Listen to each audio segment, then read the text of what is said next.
Hi everyone, I'm so glad that you've joined us today, GBC's Church at Home. As you probably already heard, we're just about ready to enter this new phase of worship at GBC. This past week, we've sent an announcement via email and Facebook with all the details. Let me know if you didn't get it, because it is an important one. As you've been hearing for the last little while, GBC's leadership has been busy working toward a safe return to worship in our building. For the past 3 weeks, we have already been gathering together as backyard home groups, and it's been great. So far, we have 6 groups meeting in different locations, and we are involving about 40 people. This is really exciting to me. Starting next Monday, so mark it on your calendars, August 17, we will be hosting a prayer meeting right here at the chapel. Everyone is invited, but remember, pre-registration is necessary, and of course, space is limited.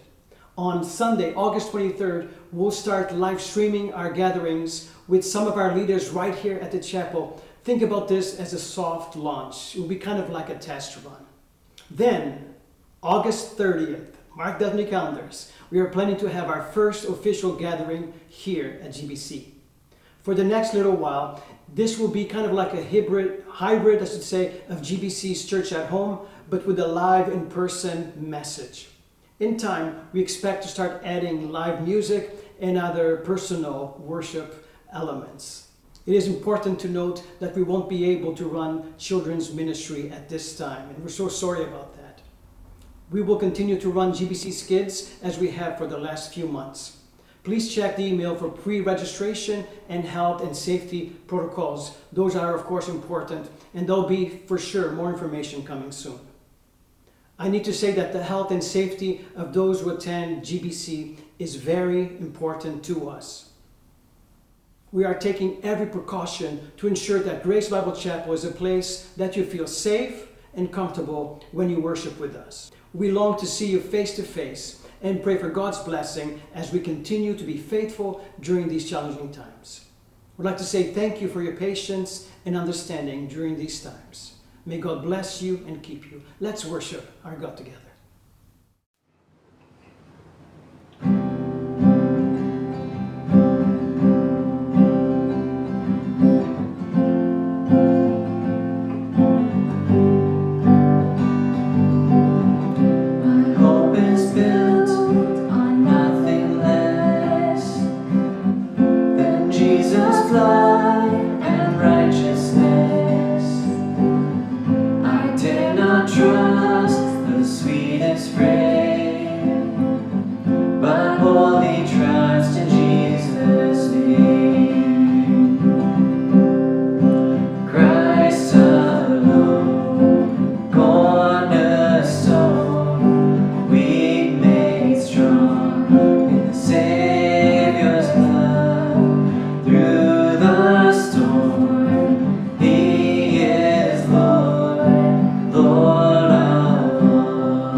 He is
in me. Lord, I need you, oh, I need you. Every hour I need you. My one defense, my righteousness, oh God, how I need you.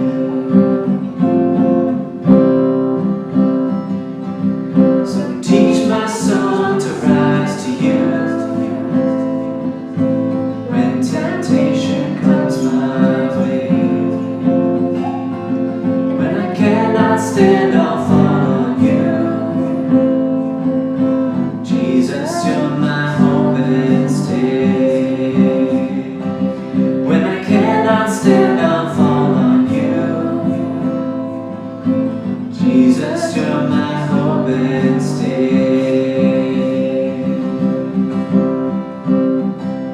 Lord, I need you, oh, I need you. Every hour I need you. My one defense, my righteousness, oh God, how I need you. My one defense, my righteousness, oh God, how I need you.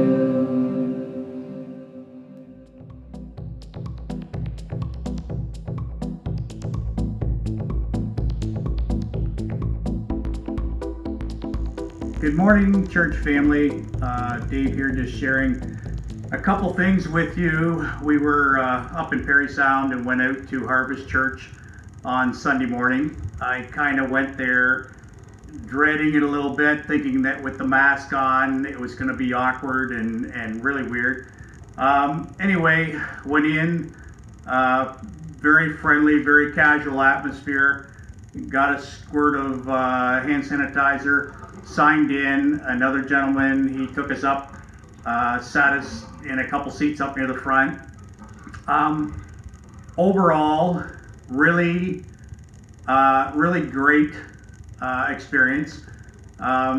Just in saying to Carol on the way home and different people, just feeling the sense of being centered, the sense of starting the week, the sense of meeting with God, just a really calming, vital, necessary part of starting a week.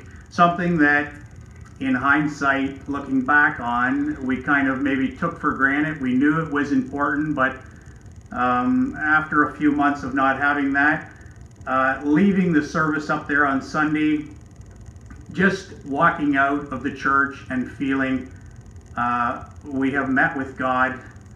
The week is starting, a fresh week, starting new. Great time to connect. The word just in my mind, being centered again to start the week fresh. Wonderful experience. And so in looking forward to coming to Grace as we start up again, just an excitement, not a hesitation, not a this is going to be weird. Actually really excited about it, realizing the importance of it. Thank you.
And Saul approved of their killing him. On that day, a great persecution broke out against the church in Jerusalem, and all except the apostles were scattered throughout Judea and Samaria. Godly men buried Stephen and mourned deeply for him, but Saul began to destroy the church. Going from house to house, he dragged off both men and women and put them in prison. Those who had been scattered preached the word wherever they went. Philip went to a city in Samaria and proclaimed the Messiah there. When the crowds heard Philip and saw the signs he performed, they all paid close attention to what he said. For with shrieks impure spirits came out of many, and many who were paralyzed or lame were healed. So there was a great joy in that city. Here we are, united again at GBC's Church at Home. If you're just joining us, I'm so glad that you are spending time with us. Today, we will continue through the book of Acts as we reflect on it. During the last few weeks, we have been introduced to Stephen. Stephen was a man deeply respected by his community. He was a man described as full of the Holy Spirit and also full of wisdom. We witnessed his courage, his boldness, and of course, sadly, we read about his death, making him the first martyr of the Christian faith. If you joined us last week, you probably struggled with me as we tried to make sense of his death. Why do bad things happen to good people? I remember asking, where is God working for good when tragedy, challenges, negative events of all kinds happen in our own lives? Well, today we will be reflecting on the rest of the story, at least on its next chapter. As we do this, we'll start to see that God is indeed working for our collective good, even when we face individual challenges, trials, and tribulation. So welcome. Welcome to the persecuted church, a church on the move. I'm not sure if you've noticed, but as we read the book of Acts, we really notice a roller coaster of emotions. It's almost like God is doing something awesome, something amazing. The body of believers is growing, the church is energized, people are transformed, great things are happening. Then almost just as quickly, we noticed resistance arising. We notice increasing challenges. And ultimately, like we read today, we find full out persecution. There's an old saying that says something like this: there's only two things that are certain in life, and they are, you probably know what they are, death and taxes.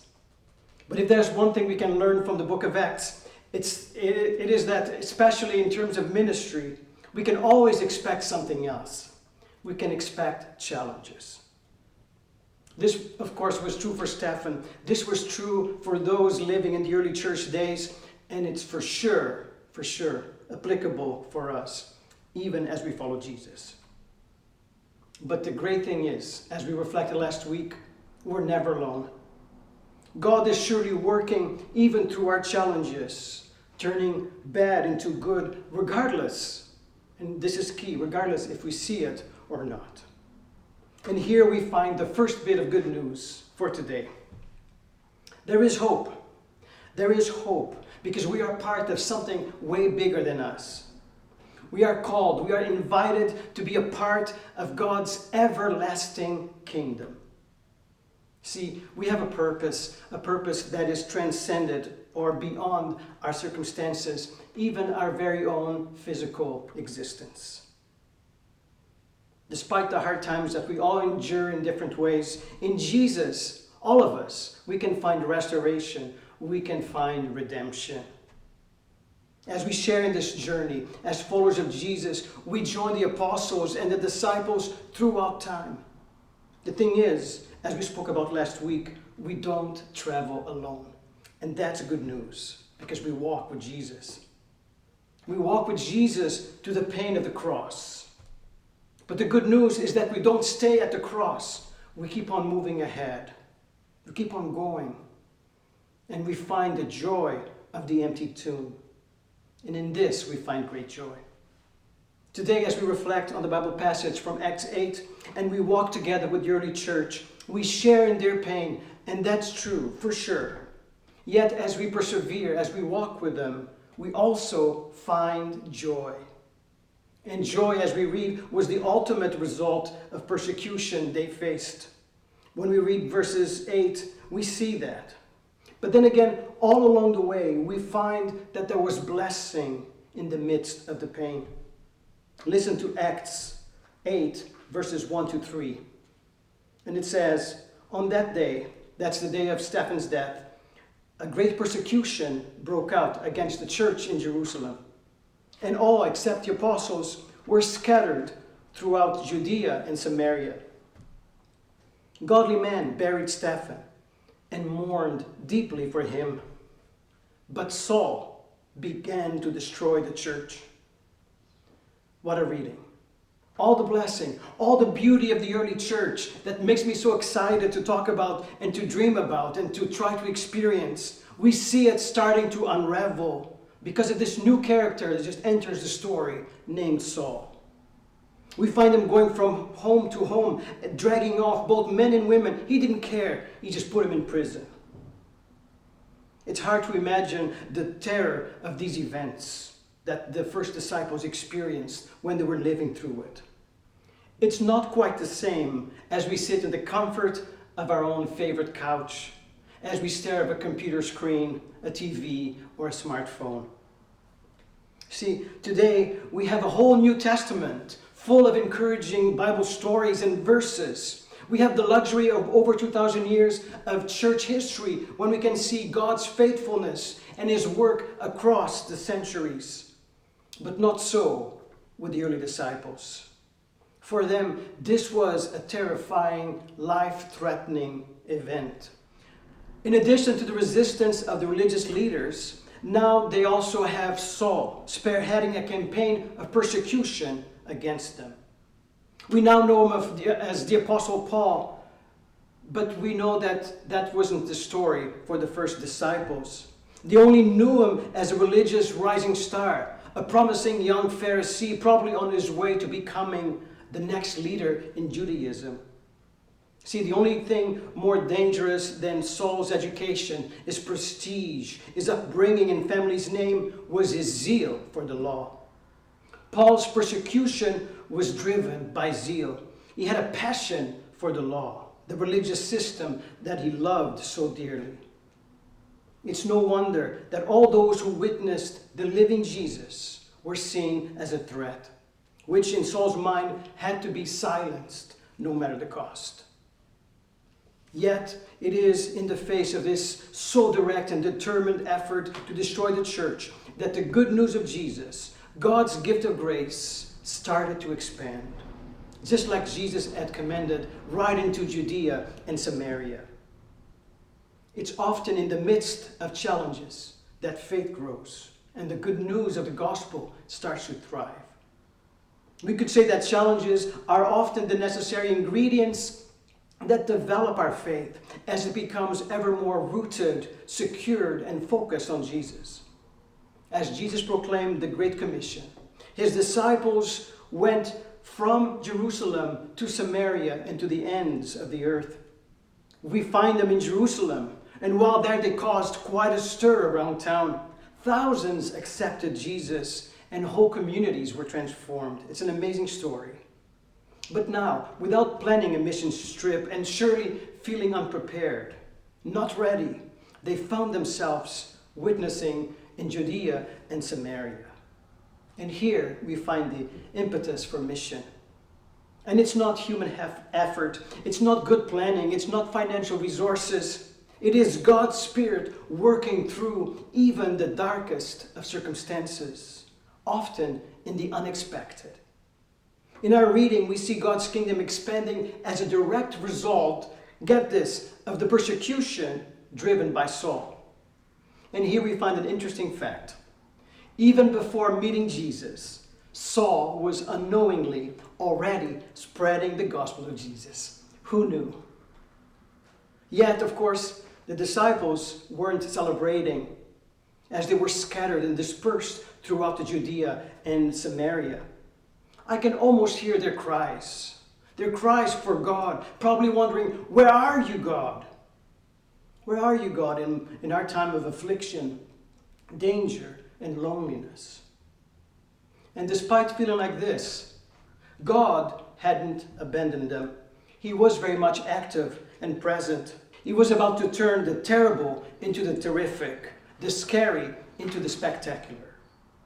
It is interesting to see how God accomplished that. As we read in verse 4, those who were scattered went from place to place, proclaiming the word. In other words, announcing the good news. It is those very same people, the frail, displaced, the defenseless disciples, who God used to build up his church as it expanded from Jerusalem into new territory. As we keep reading, we find Philip, who we met a few weeks ago alongside Stephen when they were elected to be helpers of the apostles. But you see, their ministry was not just serving tables or managing a benevolent ministry. Here we find Philip preaching, witnessing, healing, dealing with unclean spirits. In short, doing all the work of an apostle in a new location, in a different circumstance. The church on the other side. It surely looked and felt different for sure. Much different than when they were gathering in each other's homes, breaking bread together. But here's the thing.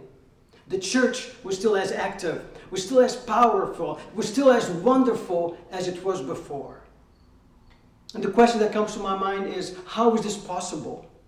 Why is it that despite all the tragedy, challenges, the church kept on growing and joy was possible? Friends, I believe that this was only possible because the disciples put their faith ahead of their sight. They looked at Jesus instead of focusing on their circumstances, and in the process, they allowed God to do what God does. Friends, today maybe we are facing very much the similar type of circumstances. We may not be experiencing all-out persecution, but our challenges are not any less real. As a church, even as we plan the restarting of our gatherings here at the chapel, we continue to face our own COVID-19 restrictions and challenges. Our circumstances, our anxieties and fears are in all effects as challenging to us as what the early church faced. They're just different, they're just unique to us. So today, a good question for us to consider is, how do we respond? How do we act when our world is being challenged? In our Bible reading, we find two main characters who in their own unique ways faced their own challenges, just from different positions or perspective. On one side, we find Saul, a well-versed, educated, greatly resourced, a promising star of the religious system, operating from a position of power and prestige, privilege. On the other end of the ring, we find Philip, a servant, a relative unknown, charged with taking care of widows, serving from a position of disadvantage. But remember, it is in the midst of challenges that faith often grows and the good news of the gospel thrives. God's kingdom is often referred to as an upside-down kingdom where the weak are strong, the poor are blessed, and the empty are filled. See, power is displayed in humility, servanthood, and sacrifice. Just think about Jesus, his example, how he lived and functioned. You see, despite the obvious disadvantages and shortcomings of Philip and the early believers, with God's help, and here's the key, with God's help, they become useful tools as God himself expands his kingdom to nearby Judea and Samaria. In upcoming weeks, we'll reflect on how God used Saul and totally transformed him. It's an amazing story. Saul was transformed into the Apostle Paul, a man weaned off of his self-worth, his dependence on himself, and instead he became fully dependent on the Holy Spirit. As we start to wrap up today, I have a question for us to reflect. When we face our own challenges, how do we react? How do we react? Are we like Saul, fully self-sufficient, having it all together, knowing it all, having all the answers? maybe even having all the passion, all the zeal, but maybe, just maybe, missing on God's kingdom. Maybe even at times standing against it. Or are we like Philip, not having it all together, maybe feeling that we are constantly under attack, persecuted, forced to be isolated from our family and friends? Like Philip, even in the midst of tragedy and challenges, do we courageously share God's love and stand up for Jesus and His ways in a way that actually changes, impacts people all around us? I would like to encourage all of us who are watching today. I'd like to encourage you. Be courageous. Keep the faith. Be strong in these times and challenges that we are facing. Remember, you and I are not alone, even when we're lonely. God's Spirit is in us, working and actively wanting to work through us. So like Philip and the disciples of the early church, may we allow God's Spirit to move among us and do amazing things. So may we encourage, serve, and take care of one another. May we act and live like Jesus in our homes, our workplaces, wherever we find ourselves in. Even in our challenges. Because we know, of course, that challenges will come. Even in our challenges, may we look for opportunities to share God's love with all those around us. And of course, may we be amazed as we notice God's upside-down kingdom flourishing everywhere in fresh, new ways all around us. I hope I can get an amen to that one. God bless you and keep you.